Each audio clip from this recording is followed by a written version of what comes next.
এটার মধ্যে সব দিয়ে দিলাম। দেখেন এই যে শক্ত শক্ত বুট, এই যে দেখেন কত সুন্দর একেবারে পাউডার হয়ে গেছে কিন্তু দেখেন এই যে ডালগুলো দিলাম ভাই। ওকে ওকে এই যে দেখেন জাস্ট পরিমাণ মতো দিয়ে দিব। আচ্ছা আপনারা যে যেখানে খুশি আমরা এই যে দেখেন ওয়াও দেখেন মানে আপনারা একেবারে কমার্শিয়ালি বলেন বা আপনারা মুরগির কিমা খাবেন, গরু মাংসের কিমা করবেন, শুধু এই যে মানে কোরবানি ঈদ উপলক্ষে না, আপনারা কিন্তু শীতের সময় অনেকে চাল ভাঙানোর প্রয়োজন পড়ে, এটার মধ্যে ঢেলে দিই। দেখেন জাস্ট আপনি কি অবস্থা ভাই, দেখেন একদম দেখেন এত মিহি হইছে।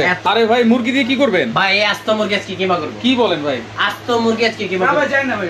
আর ভাই এই মুরগি আজকে কিমা করব। ভাই মুরগি হবে না ভাই, এই 100% আচ্ছা এটা এই মুরগি তো কি বাইতে যাবে? বাইতে কি করবেন আপনি? এটা আজকে আস্ত কিমা করব ভাই। এই তোমরা সম্ভব না ভাই, অসম্ভব ভাই সামনে ভাই কোরবানি চলে আসতেছে ভাই। এটা পারবেন না ভাই, ভাই এটা অসম্ভব ভাই, পারবো ভাই। অসম্ভব ভাই। আপনি বাজি লাগাবেন ভাই? অবশ্যই এটা পারবো 100%। অসম্ভব ভাই। এই রিমন ভাই কি বুঝলাম না আপনি কি লাইভে ঢুকছেন ভাই? লাইভে আছি তো ভাই। বলবেন ভাই ঝগড়া করতেছেন।